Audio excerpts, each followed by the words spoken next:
ইয়াসের প্রভাবে সহায় সম্বল হারিয়ে দিশেহারা উপকূলবাসী, টেকসই বেড়ি বাঁধের দাবি। বৈদেশিক মুদ্রার তীব্র সংকটে শ্রীলঙ্কা, $20 কোটি ঋণ সহায়তা দিচ্ছে বাংলাদেশ। করোনার কারণে রাজস্ব আদায়ে বড় চ্যালেঞ্জের মুখে এনবিআর, বাড়ছে বাজেট ঘাটতিও। এবং সিরিজের শেষ ম্যাচে আজ শ্রীলঙ্কার মুখোমুখি বাংলাদেশ, লক্ষ্য হোয়াইট ওয়াশ।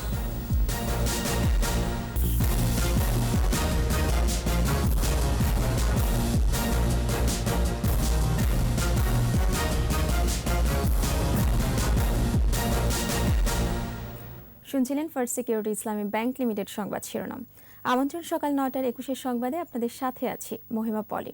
দর্শক, 21 টেলিভিশনের সংবাদ একই সাথে সরাসরি দেখতে পাবেন আমাদের ফেসবুক পেজ www.facebook.com/2124 অনলাইনে।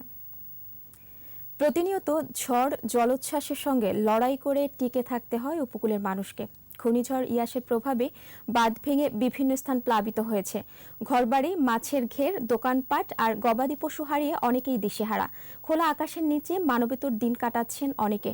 ইতিমধ্যে প্রশাসনের পক্ষ থেকে ক্ষতিগ্রস্তদের পুনর্বাসনে নেওয়া হয়েছে ব্যবস্থা। প্রতিনিধিদের সহায়তায় মাসুমা লিসার রিপোর্ট।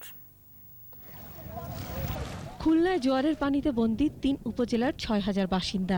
কেউ বা আশ্রয় কেন্দ্রে, কেউ বা তলিয়ে যাওয়া ঘরের উঁচু জায়গায় ঠাঁই নিয়েছেন। ক্ষতিগ্রস্তদের পুনর্বাসন ও বাঁধ সংস্কারের কাজ চলছে। থাকবার কোনো জায়গা নেই, আমাদের ঘর বাড়ি সবকিছু ভেঙে চলে গেছে, ঘরের মাটি নেই, না খাই রয়েছে। ইতিমধ্যে রক্ষণাবেক্ষণ কাজ শুরু হয়েছে। প্রতিটা ইউনিয়নের সরকারের পক্ষ থেকে 2,50,000 টাকা বরাদ্দ দেওয়া হয়েছে। ইয়াসের প্রভাবে বাঁধ ভেঙে লন্ডভন্ড সাতক্ষীরার 24 ইউনিয়ন। ভেসে গেছে 5000 মাছের ঘের। প্লাবিত হয়েছে 70টির বেশি গ্রাম।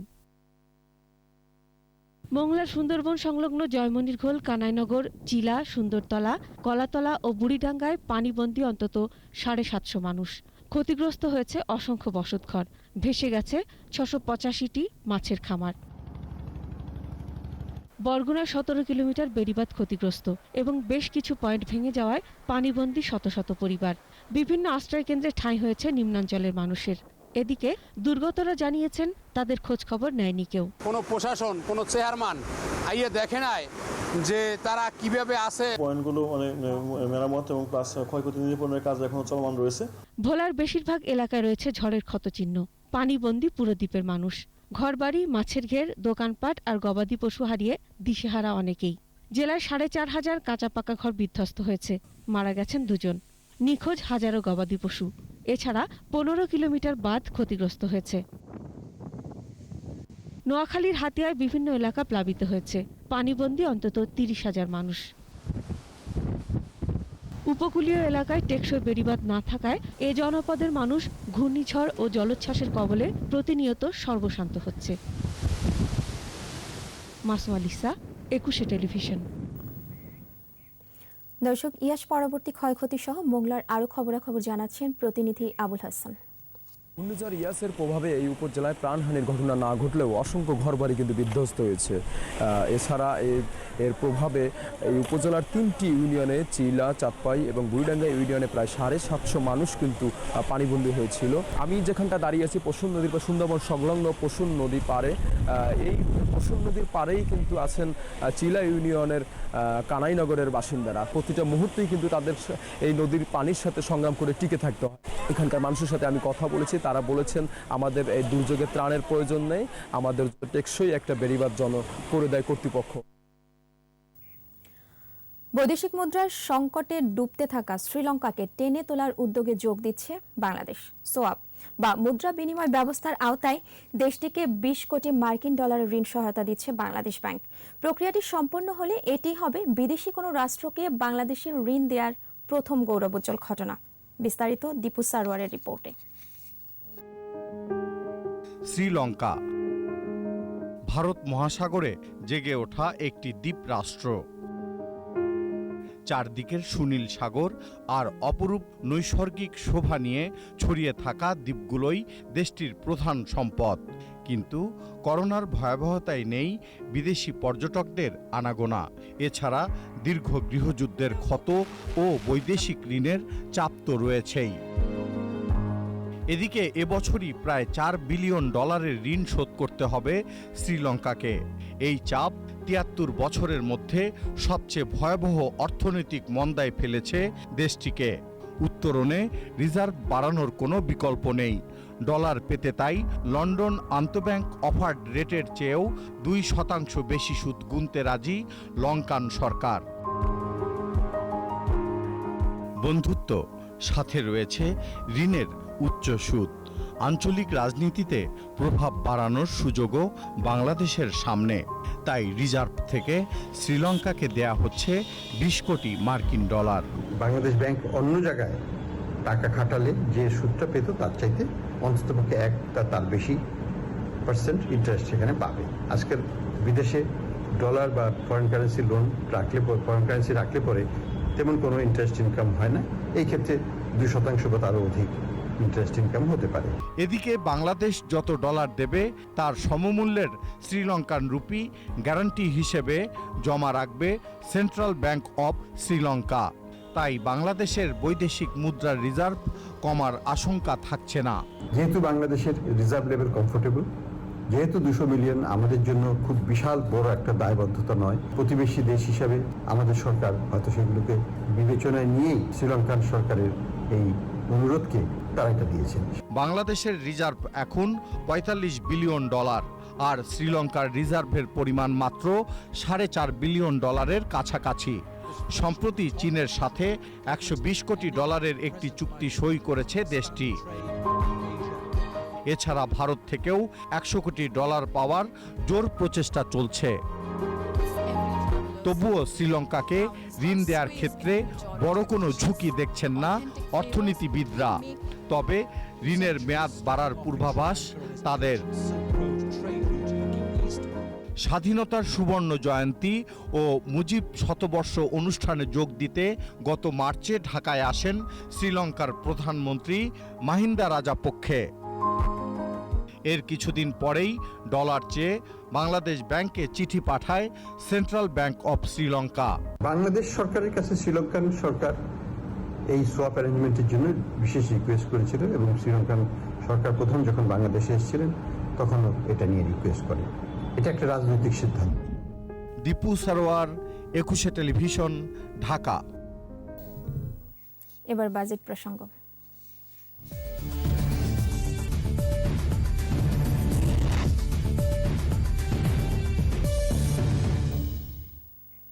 করোনার কারণে রাজস্ব আদায়ে বড় চ্যালেঞ্জের মুখে জাতীয় রাজস্ব বোর্ড এনবিআর। চলতি অর্থবছরের প্রথম 8 মাসে আদায় লক্ষ্যমাত্রার 50% কিছু বেশি। করোনা এখনো বিদ্যমান, তারপরও 2021-22 অর্থবছরের বাজেটে রেকর্ড লক্ষ্যমাত্রা দেয়া হয়েছে এনবিআরকে। বাড়ছে বাজেট ঘাটতিও। মেহেদী হাসানের রিপোর্ট। করোনায় স্বাভাবিক গতিতে চলছে না ব্যবসা বাণিজ্য, যার নেতিবাচক প্রভাব পড়েছে রাজস্ব আদায়ে। চলতি অর্থবছরের 5,68,000 কোটি টাকার বাজেটে এনবিআরের রাজস্ব আদায়ের লক্ষ্যমাত্রা ছিল 3,30,000 কোটি টাকা। তবে অর্থবছরের প্রথম 8 মাস অর্থাৎ জুলাই ফেব্রুয়ারি সময়ে আদায় হয়েছে 1,53,000 কোটি টাকা। এমন প্রেক্ষাপটে 2021-22 অর্থবছরের জন্য সম্ভাব্য 6,05,000 কোটি টাকার বাজেট আসছে। আর বাজেট অর্থায়নে 3,50,000 কোটি টাকা আদায়ের লক্ষ্যমাত্রা পাচ্ছে এনবিআর। অন্যান্য উৎস থেকে আরও 50,000 কোটি টাকা আদায়ের লক্ষ্য সরকারের। তারপরও ঘাটতি থাকতে পারে 2 লাখ কোটি টাকার উপরে, যা জিডিপির 6% বেশি। অর্থনীতিবিদরা বলছেন, সংকটের এই সময়ে আয় বাড়াতে না পারলেও বিপুল ব্যয়ের চাহিদা মেটানোর বিকল্প নেই। ফলে বাজেট ঘাটতি কিছুটা বেড়ে যাওয়া অস্বাভাবিক নয়। বিনিয়োগ থমকে আছে এবং এটা থমকেই থাকবে অনেকদিন, যতদিন পর্যন্ত না আমরা কোভিড থেকে বের হয়ে আসছি। এই সময়ে রাজস্বের প্রবৃদ্ধি খুব একটা যে হবে সেটা আশা করাটা কঠিন। যেটুকু কর স্বাভাবিকভাবে আদায় হয় সেটুকুকে নিয়েই বাজেট রচনা করা, এবং বাজেটে যদি ঘাটতি বেশি হয় তাহলে সেই ঘাটতিটা আভ্যন্তরীণ ঋণ নিয়ে মেটানো। আর রাজস্বের ভবিষ্যতে যাতে হয়, যাতে 3-4 বছর পরে আমরা রাজস্ব ব্যাপকভাবে পেতে পারি, সেই জন্য রাজস্ব খাতের ব্যাপক সংস্কার কার্যক্রমটা আগামী অর্থ বছরে থাকলে সবচেয়ে ভালো হবে। এদিকে পরিকল্পনা মন্ত্রী বলছেন, এখন সংকট মোকাবেলাই সরকারের প্রধান লক্ষ্য। ব্যয় যতটুকুন প্রয়োজন করতে চায় সরকার। বড় বাজেট হবে এবং এর মূল উদ্দেশ্য হবে কোভিড থেকে রিকভারি ও পুনরুদ্ধার এবং স্বাস্থ্য খাতে বিনিয়োগ বৃদ্ধি করার সক্ষমতা বৃদ্ধি। করোনার কারণে বিপুল সংখ্যক মানুষের আয় কমে গেছে। তাই বাজারে মুদ্রার বাড়তি সরবরাহ মূল্যস্ফীতিকে উস্কে দেবে এমন আশঙ্কা নেই বলেও জানান মন্ত্রী। মেহেদী হাসান, ২১ টেলিভিশন, ঢাকা।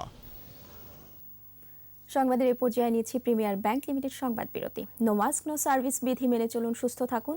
যখন ফিরছি তখন অন্যান্য খবরের সঙ্গে আরও থাকবে। অনলাইন শিক্ষায় অনাগ্রহ বাড়ছে, ইলেকট্রনিক ডিভাইস ব্যবহারের আসক্তি শঙ্কায় অভিভাবকরা।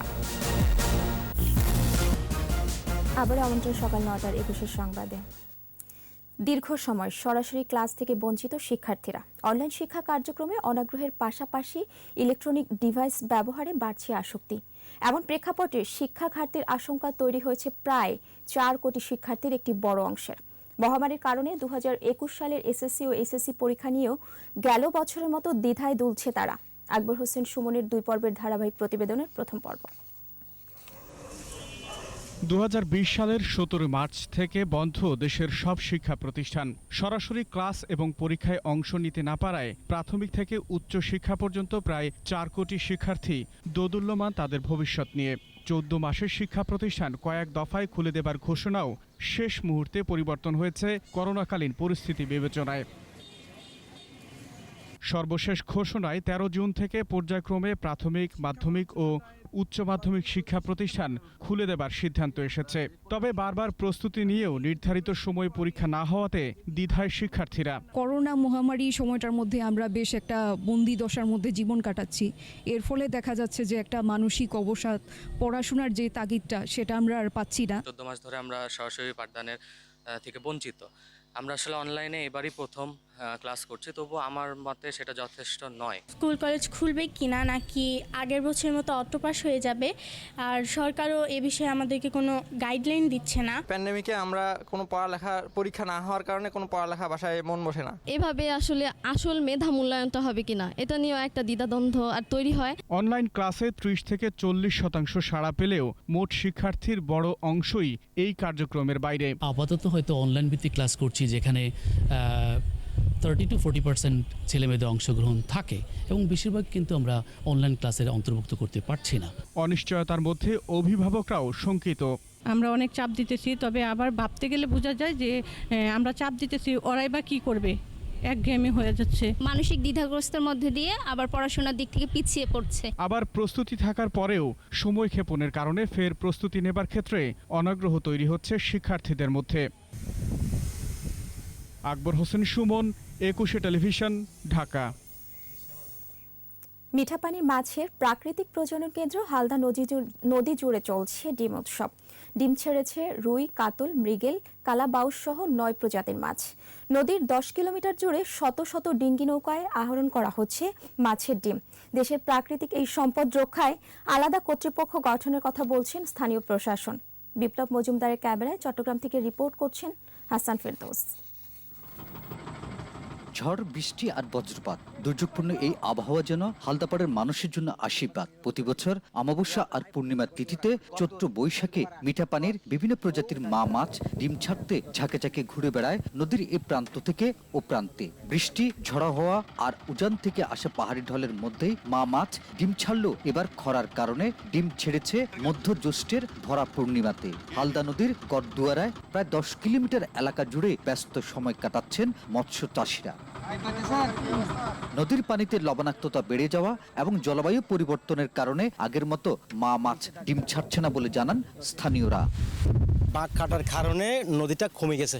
আগে একটা দূরত্ব বেশি ছিল, এখন দূরত্ব কমে গেছে, যার কারণে মাছের একটা আশ্রয়স্থল ছিল যে এখানে আগে। লবণাক্ত আসলে তো তেমন একটু মনের মধ্যে একটু দুর্বল হয়ে গেছে।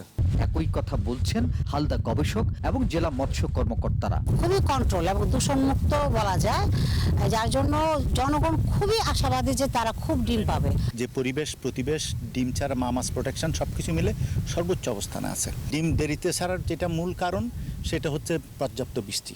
প্রকৃতি আমাদেরকে সাপোর্ট করছে না। দেশের মিঠাপানির মাছের প্রাকৃতিক এই প্রজনন কেন্দ্রকে রক্ষা এবং মা মাছের অভয়ারণ্য গড়ে তুলতে সরকারিভাবে আলাদা কর্তৃপক্ষ গড়ে তোলার কথা বলছেন স্থানীয় প্রশাসন। যে হালদাকে যত্ন করে, হালদাকে সুস্থ রেখে, হালদার দখল, দূষণ, বালু উত্তোলন বন্ধ, মা মাছ নিধন বন্ধ করে হালদাকে যত্ন রাখতে পারি, তাহলে আমাদের ডিমের পরিমাণ বাড়বে, রেণুর পরিমাণ বাড়বে, আর যারা ডিম সংগ্রহকারী আছেন ওনাদের আর্থসামাজিক উন্নয়ন হবে। গেল বছরের ডিসেম্বরে হালদাকে বঙ্গবন্ধু মৎস্য হেরিটেজ হিসেবে ঘোষণা করে সরকার। কাগজ কলমে সীমাবদ্ধ না রেখে সরকারের এই উদ্যোগকে আরও কার্যকর করার কথা বলছেন সংশ্লিষ্টরা। হাসান ফেরদৌস, একুশে টেলিভিশন, চট্টগ্রাম। এবার আমাদের বিশেষ আয়োজন জনদুর্ভোগ।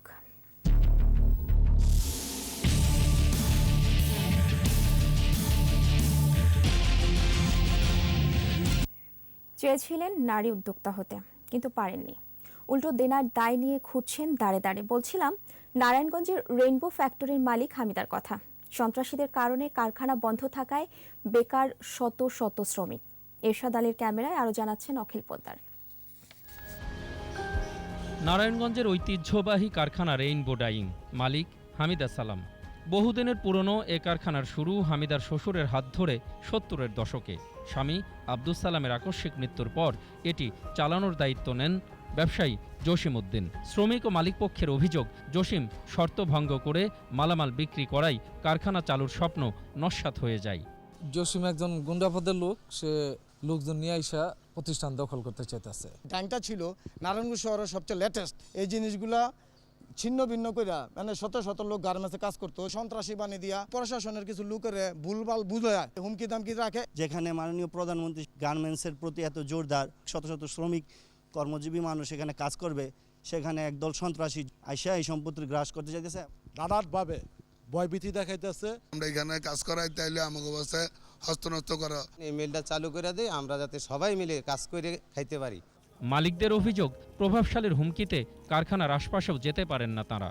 বাবা মারা যাওয়ার পরে বেসিক্যালি আমার দাদার বাড়িতেও আমি যেতে ভয় পাই। আমার হাজার হাজার কর্মী ছিল, আমি নারী উদ্যোক্তা হয়েই চালাইতে চাইছি, কিন্তু আমি জসিমের জন্য আমি কিছু করতে পারতেছি না। জসিম মিয়া, মরুম সালাম সাহেব এবং অগ্রণী ব্যাংক তিন পক্ষই অবস্থানের কথাবার্তা। তারা যদি হেল্প চায় তাহলে আমরা হেল্প করবো অবশ্যই।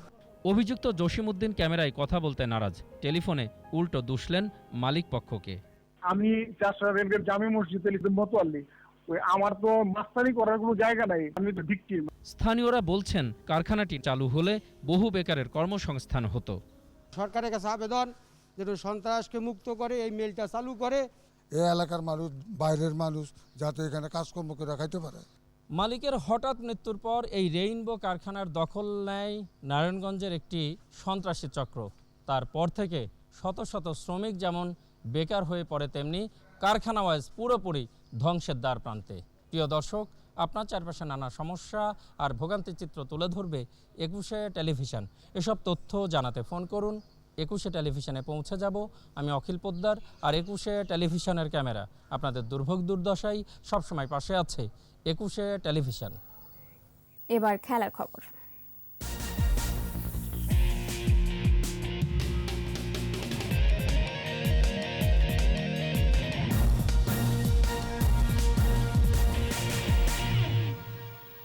দুই বছর পর আবারও ক্যারিবিয়ান প্রিমিয়ার লিগ সিপিএলে খেলতে যাচ্ছেন সাকিব আল হাসান। ডাক পেয়েছেন জামাইকা তালাওয়াজ দলে। সিপিএল এর নতুন মৌসুম শুরু হবে 28 আগস্ট থেকে। সামাজিক যোগাযোগ মাধ্যমে সিপিএল এর অফিসিয়াল পেজে খবরটি জানানো হয়েছে। এর আগে বারবাডোস, ট্রাইডেন্টস ও তালাওয়াসের হয়ে খেলেছেন সাকিব। দু দলের হয়েই চ্যাম্পিয়ন হওয়ার অভিজ্ঞতা আছে তার। 2016 ও 2017 মৌসুমে জামাইকা তালাওয়াসের হয়ে খেলেন তিনি। এরপর 2018 ও 2019 মৌসুমে বারবাডোস টাইডেন্টসের আসেন সাকিব। এরপর নিষিদ্ধ হওয়ার খেলতে পারেননি 2020 সালের সিপিএলে।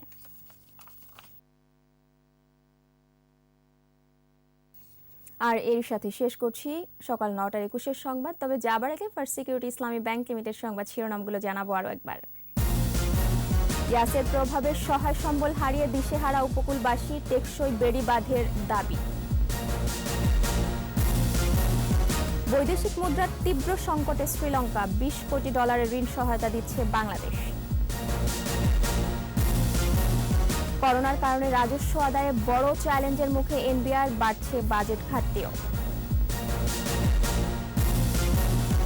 এবং সিরিজের শেষ ম্যাচে আজ শ্রীলঙ্কার মুখোমুখি বাংলাদেশ, লক্ষ্য হোয়াইট ওয়াশ।